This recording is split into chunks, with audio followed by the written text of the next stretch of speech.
और बड़ी खबर के बाद देश दुनिया की तमाम खबरों का रुख करेंगे फास्ट 50 में। पीएम मोदी ने राज्यसभा में कहा कि एमएसपी था, एमएसपी है, एमएसपी रहेगा। सदन की पवित्रता समझें। 80 करोड़ को सस्ता राशन मिलता है, वो भी जारी ही रहेगा। अगर सुधारों में देर की जाएगी तो किसान अंधकार की तरफ चले जाएंगे, इससे बचना चाहिए। दूध उत्पादन किन्हीं बंधनों में बंधा हुआ नहीं है। दूध के क्षेत्र में या तो प्राइवेट या कोऑपरेटिव दोनों ही मिलकर कार्य कर रहे हैं।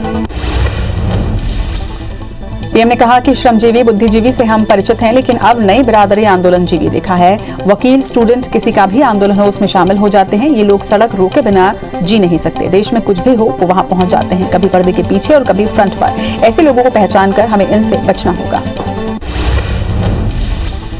राज्यसभा में पीएम मोदी ने कहा कि हमारा लोकतंत्र किसी भी मायने में वेस्टर्न इंस्टीट्यूशनल नहीं है, ह्यूमन इंस्टीट्यूशन है। भारत का इतिहास लोकतांत्रिक इतिहास से भरा हुआ है। 81 गणतंत्र का वर्णन मिलता है और देशवासियों को राष्ट्रवाद पर हो रहे हमले से आगाह करना जरूरी है। भारत का राष्ट्रवाद ना तो संकीर्ण है और ना ही स्वार्थी, ये सत्यम शिवम सुंदरम से प्रेरित है। पीएम मोदी ने कहा कि जिस भारत को तीसरे दर्जे का देश समझा जाता था, वही देश कोरोना की वैक्सीन को लेकर आया है। आज देश को गर्व होना चाहिए कि सबसे बड़ा टीकाकरण अभियान भारत में जारी है। देश ने जो इज्जत कमाई है उस पर गर्व किया जाना चाहिए। मोदी जी ने कहा कि विश्व आज भारत की वैक्सीन पर गर्व कर रहा है। संकट काल में 150 देशों तक वैक्सीन पहुंचाई है भारत ने। पीएम मोदी ने आगे कहा कि कोरोना एक अनजाना दुश्मन था। किसी को भी नहीं पता था कि वो क्या कर सकता है, कितना नुकसान पहुंचा सकता है। मोदी ने दिया जलाकर कोरोना वॉरियर्स का सपोर्ट करने वालों का मजाक उड़ाने वालों पर निशाना साधा। उन्होंने कहा कि देश को ऐसे नीचा दिखाने से कुछ नहीं हासिल होता। बंगाल में राजनीति आगे ना आती तो वहां के किसानों को भी किसान निधि का लाभ मिलता। छोटे किसानों को 1,15,000 करोड़ की राशि मिलती। राजनीतिक कारणों के चलते बंगाल के किसानों को किसान सम्मान योजना का लाभ नहीं मिल सका है। इसी तरह वोट की राजनीति के चलते चुनाव आने के पहले किसानों के कर्ज माफी की राजनीति की जाती रही है। राज्यसभा में रक्षा मंत्री राजनाथ सिंह ने कहा कि अब तक 11 रफेल विमान आ चुके हैं और मार्च तक 17 रफेल भारत की धरती पर होंगे। अप्रैल 2022 तक हमारे सारे रफेल भारत आ जाएंगे और हमारी सेना ने अब पाकिस्तान की शरारतों को सीमा तक ही सीमित कर दिया है। जिस प्रकार की कार्रवाई हमारी सेना के द्वारा की जाती है, उसकी जितनी सराहना की जाए वो कम है। उत्तराखंड के चमोली जिले में नंदा देवी ग्लेशियर का एक हिस्सा टूट जाने की वजह से ऋषिगंगा घाटी में अचानक विकराल बाढ़ आई। इस हादसे में अब तक 18 लोगों की मौत हो चुकी है, वहीं 202 लोग लापता बताए जा रहे हैं। उत्तराखंड के डीजीपी अशोक कुमार ने बताया कि हमने टनल में 80 मीटर तक मलबा हटा दिया है। आगे हमारी मशीनें लगी हुई हैं और हमें शाम तक कुछ सफलता मिलने की उम्मीद है। उत्तराखंड में आई इस आपदा की बात करें तो यहाँ हादसे वाली जगहों पर राहत और बचाव कार्य जारी है। यहाँ सेना के साथ ही एनडीआरएफ और एसडीआरएफ, आईटीबीपी और उत्तराखंड पुलिस के जवान लगातार लोगों की मदद करने में जुटे हुए हैं। रात होने की वजह से राहत कार्य में कोई परेशानी न आए, इसकी व्यवस्था भी की जा रही है। न्यूज एजेंसी एएनआई के अनुसार आज वैज्ञानिकों की टीम उत्तराखंड के प्रभावित क्षेत्रों का हवाई सर्वेक्षण करेंगे। भारतीय वायुसेना के PRO wing commander Indraneel Nandi का कहना है कि विशेष उपकरणों के साथ वैज्ञानिकों को भी हवाई सर्वेक्षण के लिए प्रभावित क्षेत्रों में ले जाया जाएगा। इसके साथ ही ये सुनिश्चित किया जाएगा कि ऑपरेशन सपोर्ट के लिए अधिकतम चीजों का इस्तेमाल किया जा सके। भारत के उत्तराखंड राज्य में स्थित चमोली जिले के ऋषिगंगा घाटी में ग्लेशियर के टूटने की वजह से भारी तबाही मची है। अभी 100 से ज्यादा लोग लापता बताए जा रहे हैं और इसे लेकर अमेरिका और फ्रांस, नेपाल और ऑस्ट्रेलिया की ओर से संवेदना प्रकट की गई है। फ्रांस के राष्ट्रपति इमैनुअल मैक्रों ने भारत के साथ एकजुटता दिखाई है। इसे लेकर अमेरिका ने भी संवेदना प्रकट की। दिल्ली की सीमाओं पर चल रहे किसानों के आंदोलन का आज 75वां दिन है। रविवार को हरियाणा के चरखी दादरी में हुई महापंचायत में राकेश टिकैत ने जमकर सरकार पर हमला बोला। उन्होंने कहा कि युवा अभी सिर्फ कानून वापसी की मांग कर रहे हैं, लेकिन अगर उन्होंने कुर्सी मांग ली तो दिक्कत होगी। भारतीय किसान यूनियन के प्रवक्ता राकेश टिकैत ने कहा कि जेल में बंद हमारे साथियों को छोड़ दें, हम पूरे देश में जाएंगे। सरकार मांगे मान ले, धोखे से लाल किले पर ले जाया गया। उन्होंने कहा कि सरकार व्यापारियों की है, हमें गरीबों को जोड़ने की जरूरत है। गांव के लोग दिल्ली के आंदोलन में जाएं, कानून वापस होने तक अपने जिले, अपने घर की सीमा में रहें। जम्मू कश्मीर में सोमवार तड़के भूकंप के झटके महसूस किए गए। रिक्टर पैमाने पर भूकंप की तीव्रता 3.5 रही। नेशनल सेंटर फॉर सिस्मोलॉजी के मुताबिक आज तड़के 4:56 पर भूकंप के झटके में धरती कांप गई। अभी तक किसी भी तरह के जानमाल के नुकसान की खबर नहीं मिली है। छत्तीसगढ़ के सीएम भूपेश बघेल 2 दिवसीय असम दौरे पर हैं। उनके साथ असम के प्रभारी सचिव विकास उपाध्याय भी हैं। आज सीएम भूपेश कहरदेव जिले के महामौट विधानसभा क्षेत्र में शाम 4 बजे चाय बागान के वर्कर्स के साथ बैठक लेंगे। सीएम का दावा है कि 6 दलों के साथ गठबंधन के बाद असम की स्थिति में परिवर्तन आएगा और कांग्रेस की ही सरकार बनेगी। राजधानी रायपुर में आज एक दिवसीय किसान सम्मेलन होगा। इसमें दिल्ली के किसान आंदोलन को लेकर चर्चा होगी। इसके साथ ही नए कृषि कानून को लेकर भी रणनीति बनाई जाएगी। बता दें कि छत्तीसगढ़ के किसानों ने 6 फरवरी को दिल्ली में आंदोलन कर रहे किसानों के समर्थन में चक्का जाम किया था। जांजगीर के सर्किट हाउस में पूर्व सीएम डॉक्टर रमन सिंह ने बीजेपी कार्यकर्ताओं से मुलाकात की और एकजुटता की नसीहत दी। इस दौरान उन्होंने कहा कि छत्तीसगढ़ में लॉ एंड ऑर्डर की स्थिति खराब है, अपराधियों की संख्या लगातार बढ़ रही है। मानपुर की घटना अनूठा उदाहरण है, जहां टीआई नक्सलियों का भय दिखाते हुए आम जन को छोड़कर चले जाने की नसीहत दे रहे हैं। इधर प्रदेश में लैंड और सैंड माफिया को आश्रय दिया जा रहा है। पूर्व सीएम रमन सिंह के बयान पर गृह मंत्री ताम्रध्वज साहू ने पलटवार किया है। कल रमन सिंह ने प्रदेश में लॉ एंड ऑर्डर को लेकर सरकार पर सवाल उठाया था, तो वहीं आज मंत्री ताम्रध्वज साहू ने कहा कि डॉक्टर रमन को पिछले 15 साल का आंकड़ा निकालना चाहिए। उन्होंने कुछ नहीं किया, कार्रवाई करते तो आज ये स्थिति नहीं होती। वर्तमान में पुलिस कहीं भी लचर नहीं है, हमारी रिकवरी दर ठीक है।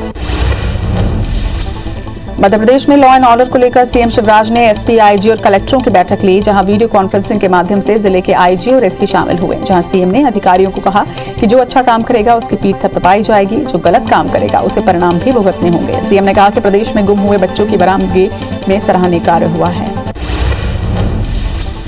राजधानी रायपुर में 13 फरवरी को भूपेश कैबिनेट की बड़ी बैठक होगी। बैठक शाम 5 बजे सीएम हाउस में होगी, जिसमें बजट को लेकर चर्चा की जाएगी। इसके साथ ही मीटिंग में राज्यपाल के भाषण का अनुमोदन किया जाएगा, वहीं बजट को भी मंजूरी दी जाएगी। मंत्री टीएस सिंहदेव ने पेट्रोल डीजल के बढ़ते दाम को लेकर केंद्र सरकार पर निशाना साधा है। कहा, पेट्रोल डीजल के बढ़ते दामों के लिए केंद्र सरकार जिम्मेदार है। केंद्र पेट्रोल डीजल पर वैट कम करे, वहीं राज्य सरकार को वैट के करीब 13,000 करोड़ रुपए लेने हैं। राज्य अपने टैक्स के हिस्से को कम करने की स्थिति में नहीं है। पथरिया से विधायक रामबाई पर फतेहपुर भाजपा मंडल अध्यक्ष राजवीर सिंह ने जान से मारने की धमकी का आरोप लगाया है। अध्यक्ष ने अपने फेसबुक पर पोस्ट डालकर दमोह एसपी से न्याय की गुहार लगाई है। विधायक रामबाई ने आरोपों को नकारते हुए अध्यक्ष को राम मंदिर का निरीक्षण करने की सलाह दी। इधर बीजेपी और रामबाई की तनातनी से भोपाल तक सियासत गरमाई हुई है। केंद्रीय कृषि मंत्री नरेंद्र सिंह तोमर ने दिल्ली से ग्वालियर लौट रहे थे। उस समय शताब्दी एक्सप्रेस ट्रेन में गुना के एक व्यक्ति को माइनर अटैक आ गया, जहां तोमर ने मरीज की हालत को देखते हुए डॉक्टरों की टीम को बुलाया और व्यक्ति का इलाज करवाकर उसके घर गुना भेजने की पूरी व्यवस्था की। वीडियो सोशल मीडिया पर वायरल हो रहा है। मुख्यमंत्री शिवराज सिंह चौहान ने ग्वालियर व्यापार मेले का औपचारिक उद्घाटन किया है। इसके साथ ही सीएम ने 15 फरवरी से मेले को विधिवत शुरू करने की घोषणा भी की। मुख्यमंत्री ने कोरोना से प्रभावित मेले की भव्यता और बेहतर व्यवस्था की प्लानिंग पर जोर देने के लिए कहा। उन्होंने जनप्रतिनिधि, मेला व्यवसायी को इस संबंध में अपने बेहतर सुझाव देने के लिए भी कहा। मुरैना जिले के अधनापुर गांव में मिलावटखोरों पर कार्रवाई जारी है। खाद्य विभाग ने 2 दूध डेयरी में छापा मारा, जहां कार्रवाई के दौरान डेयरी से लिक्विड डिटर्जेंट और केमिकल बरामद किए। अंबा थाना इलाके का मामला है। पुलिस ने डेयरी संचालक और कर्मचारी पर केस दर्ज किया है। मुरैना पुलिस ने रेत माफिया के खिलाफ कार्रवाई करते हुए 1000 ट्रॉली डंप रेत को नष्ट किया है। एसपी सुनील पांडे के मुताबिक उन्हें सूचना मिली कि चंबल नदी से अवैध उत्खनन करके उत्तमपुरा और ताजपुर गांव में 1000 ट्रॉली रेत डंप की गई थी, जिसकी कीमत लाखों में आंकी जा रही है। सूरजपुर जिले के खजूरी चितखई जंगल में लकड़ी लेने गए अधेड़ पर भालू ने हमला कर दिया। युवक की चीख पुकार सुनकर दूसरे लोग दौड़कर आए, जहां 108 की मदद से युवक को प्रेमनगर चिकित्सालय भेजा गया। डॉक्टरों ने बेहतर इलाज के लिए सूरजपुर अस्पताल रेफर किया है। वहीं वन विभाग ने पीड़ित परिवार को 5000 की सहायता राशि दी है।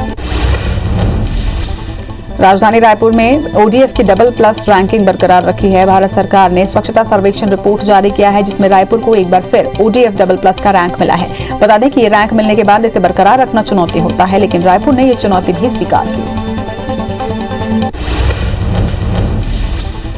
महासमुंद जिले के सरायपाली में तेज रफ्तार वाहन अनियंत्रित होकर पलट गई। हादसे की पूरी घटना सीसीटीवी में कैद हो गई। हादसे में ड्राइवर गंभीर रूप से घायल हुआ, जिसको इलाज के लिए रायपुर रेफर किया गया है। घटना बसना के सिंघनपुर NH53 की है। जबलपुर की सिहोरा थाना क्षेत्र में बड़ा हादसा हुआ है। नेशनल हाईवे में फ्लाईओवर से वाहन नीचे गिर गया। हादसे में 3 लोगों की मौके पर ही मौत हुई है, तो वहीं 2 अन्य घायल हुए हैं। घटना की सूचना मिलने पर पुलिस की टीम मौके पर पहुंची और जांच में जुटी है। रायपुर के कुशालपुर चौक में एक बड़ा हादसा हुआ है। चौक में ट्रक ने बस को टक्कर मार दी, जिसके बाद सड़क में लंबा जाम लग गया। हालांकि घटना में एक कर्मचारी को मामूली चोट आई है। बस कर्मचारियों को लेकर मंत्रालय जा रहा था। बिलासपुर जिले के पचपेड़ी में 9 साल के बच्चे की होने वाले आरोपी जीजा ने हत्या कर दी। रिश्ता तोड़ने के लिए आरोपी ओम नायक ने नाबालिग प्रियांशु की मुंह दबाकर हत्या की और परिजनों को गुमराह करने के लिए अपहरण की झूठी कहानी रची। पुलिस ने मासूम का शव छात्रावास परिसर से बरामद कर आरोपी को गिरफ्तार कर लिया है। डिंडौरी के विपणन विभाग कार्यालय में संदिग्ध परिस्थितियों में गोदाम प्रभारी केशव मोंगरे की लाश मिली है। मृतक के परिजनों ने जिला विपणन अधिकारी SK गावले पर प्रताड़ित करने का आरोप लगाते हुए जांच की मांग की है। इसके साथ ही उनके साथ मारपीट कर जमकर हंगामा भी मचाया। पुलिस मामले की जांच में जुटी है। कोरिया के भरतपुर के हरचौका में रेत माफिया पर कार्रवाई को लेकर ग्रामीणों का विरोध प्रदर्शन आज भी जारी है। पिछले 3 दिनों से ग्रामीण लगातार प्रदर्शन कर रहे हैं। आज बीजेपी सभी रेत खदानों में जाकर प्रदर्शन करेगी। वहीं ग्रामीणों ने रेत माफिया पर गोली मारने की धमकी देने का आरोप लगाया है। मामले में जनकपुर पुलिस ने 3 लोगों पर FIR दर्ज किया है। महासमुंद जिले के शराब दुकान में दुकानदार और ग्राहकों के बीच शराब खरीदने को लेकर मारपीट हुई। विवाद के बाद शराब खरीदने आए लोगों ने शराब गोदाम में आग लगा दी, जिससे कि लाखों रुपए की शराब जलकर खाक हो गई। आबकारी अधिकारी ने कोतवाली में शिकायत की। मामले में पुलिस जांच कर रही है। नगर पंचायत भानु प्रतापपुर से लगे ग्राम तरहुल निवासी श्याम सुंदर के मकान में अचानक आग लग गई। आग लगने से 3 लाख रुपए से अधिक का सामान जलकर राख हो गया। सूचना पर नगर पालिका कांकेर से फायर ब्रिगेड की टीम पहुंची, जहां आग पर काबू पाया गया। तहसीलदार मौके से दूसरे घरों में आग फैलने से बचाया।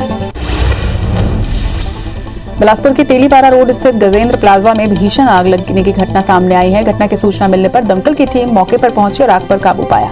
वहीं शॉर्ट सर्किट की वजह से आग लगने की आशंका जताई जा रही है। आग से कितने का नुकसान हुआ, इसका भी आकलन नहीं हो पाया है। जशपुर जिले के पत्थल गांव के बागबेहरा स्वास्थ्य केंद्र का कलेक्टर ने औचक निरीक्षण किया, जहां स्वास्थ्य कर्मचारियों की बड़ी लापरवाही सामने आई है। स्वास्थ्य केंद्र में कोविड वैक्सीन भंडारण में लापरवाही देखी गई, जिसके बाद कलेक्टर ने अनुपस्थित लैब टेक्नीशियन सस्पेंड कर दिया और 3 अन्य को कारण बताओ नोटिस जारी किया है। मरवाही थाना प्रभारी ने मुखबिर की सूचना पर 8 किलोग्राम गांजा के साथ बाइक सवार 2 आरोपी को गिरफ्तार किया है। पुलिस को शिवनी से रतनपुर की तरफ गांजा तस्करी की जानकारी मिली थी, जहां आरोपी की घेराबंदी कर रमेश साहू रतनपुर और विकास ठाकुर पाली कोरबा को गांजा तस्करी करते हुए बाइक के साथ गिरफ्तार किया। पन्ना जिले में पुलिस को वाहनों से बैटरी चोरी करने वाले गिरोह को पकड़ने में सफलता मिली है। आरोपियों के खिलाफ जिले के सभी थानों में 26 मामला दर्ज किया गया है। सूचना पर पुलिस ने 5 आरोपी को गिरफ्तार कर 4 पहिया 2 पहिया वाहन और 56 नग बैटरी के साथ करीब 8 लाख रुपए का माल जब्त किया है। देवास में पुलिस ने वन रक्षक मदन लाल वर्मा हत्याकांड के 4 आरोपियों को गिरफ्तार कर लिया है। इसके पहले 2 आरोपी मोहन भिलाल और गुलाब भिलाला को पुलिस गिरफ्तार कर चुकी थी। फरार 2 आरोपी ध्यान सिंह भिलाला और दीप सिंह भिलाला भी पुलिस के हत्थे चढ़े हैं। पकड़े गए आरोपियों के पास से हथियार समेत कई सामान बरामद किए गए। छत्तीसगढ़ में एक बार फिर से ठंड बढ़ने के आसार नजर आ रहे हैं। दरअसल उत्तर छत्तीसगढ़ के ऊपर एक चक्रीय चक्रवात घेरा 2.1 किलोमीटर ऊंचाई तक स्थित है, जिसके प्रभाव से प्रदेश के 1-2 स्थान पर हल्की बारिश होने की भी संभावना जताई जा रही है। इसके साथ ही हवा की दिशा भी परिवर्तित हो रही है, जिसके कारण प्रदेश के न्यूनतम तापमान में गिरावट आ सकती है। दुनिया भर में कोरोना संक्रमितों का आंकड़ा 10 करोड़ 66 लाख को क्रॉस कर चुका है, तो वहीं कुल मौत का आंकड़ा 23 लाख 26 हजार के पार पहुंच चुका है। अब तक दुनिया में स्वस्थ होने वालों का आंकड़ा 7 करोड़ 83 लाख को पार कर गया है। वहीं दुनिया में 2 करोड़ 58 लाख से ज्यादा एक्टिव मरीजों का इलाज जारी है। विश्व में अमेरिका कोरोना के मामले में प्रथम स्थान पर बना हुआ है। देश में कोरोना संक्रमितों की संख्या 1 करोड़ 8 लाख 38 हजार के पार पहुंच चुकी है। देश में एक दिन में 11,502 मरीज स्वस्थ हुए हैं। वहीं कोरोना से अब तक 1 लाख 55 हजार मरीजों की मौत हो चुकी है। देश में एक्टिव केस घटकर 1 लाख 46 हजार पर पहुंच गए हैं। हालांकि पिछले 24 घंटे में नए मरीजों का आंकड़ा 11,528 रहा। दुनिया में कोरोना के मामलों में भारत दूसरे नंबर पर है। मध्य प्रदेश में कोरोना के 184 नए केसों के साथ ही संक्रमितों का आंकड़ा प्रदेश में 2,56,000 को पार कर चुका है। प्रदेश में 24 घंटे में एक भी मौत न होने से मौत का कुल आंकड़ा 3,820 पर है। वहीं 217 मरीजों के स्वस्थ होने के साथ ही ठीक होने वालों का आंकड़ा 2,56,000 मरीज हो चुका है। अभी 2,041 एक्टिव मरीजों का इलाज प्रदेश में जारी है। वहीं इंदौर में कोरोना का आंकड़ा 57,718 पर पहुंच गया है।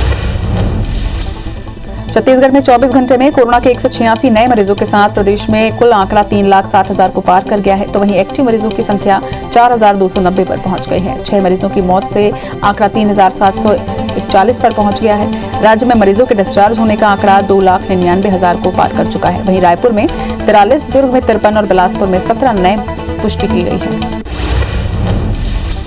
मध्य प्रदेश में पिछले 24 घंटे में कोरोना से एक भी मरीज की जान नहीं गई है। 25 मार्च 2020 के बाद पहली बार ऐसा मौका आया। बीते 11 महीने से रोज कोरोना संक्रमण से मौत का सिलसिला जारी था। तो वहीं 52 में से 22 जिलों में एक भी संक्रमित नहीं मिला है। बाकी जिलों में 1 या 2 ही संक्रमित मिले हैं। हालांकि प्रदेश में कोरोना से अब तक 3,820 लोग जान गंवा चुके हैं। राजधानी रायपुर में कोरोना से संक्रमित नए मरीजों का आंकड़ा 50 के नीचे चला गया है, तो वहीं 43 नए मरीज मिलने के साथ सिर्फ एक मौत की पुष्टि हुई है। पिछली बार 7 जून 2020 को 48 केस मिले थे। रायपुर में फिलहाल 1259 एक्टिव मरीजों का इलाज जारी है। वहीं 88 मरीजों ने एक अस्पताल से डिस्चार्ज हुए हैं, जबकि 87 ने होम आइसोलेशन कंप्लीट की है। भोपाल के पुलिस कंट्रोल के आवासीय परिसर में कोरोना का टीकाकरण शुरू हो चुका है। अभी पुलिस कर्मचारियों का वेरिफिकेशन किया जा रहा है। इसके साथ ही आज पुलिस कर्मियों को वैक्सीन लगाई जा रही है। इस दौरान पुलिस विभाग के आला अधिकारी भी मौके पर मौजूद हैं। वहीं जिला प्रशासन, नगर निगम के अधिकारी और कर्मचारियों को भी टीका लगाया जाएगा। वैक्सीन की चौथी खेप आज रायपुर पहुंच चुकी है। वैक्सीन सुबह करीब 9 बजे रायपुर पहुंची, जिसका वाटर कैनन के साथ स्वागत किया गया। वैक्सीन पहुंचने के 1 घंटे बाद भी स्वास्थ्य विभाग का कोई अधिकारी एयरपोर्ट नहीं पहुंचा था। हालांकि करीब 1 घंटे बाद वैक्सीन को लेने के लिए स्वास्थ्य अधिकारी पहुंचे।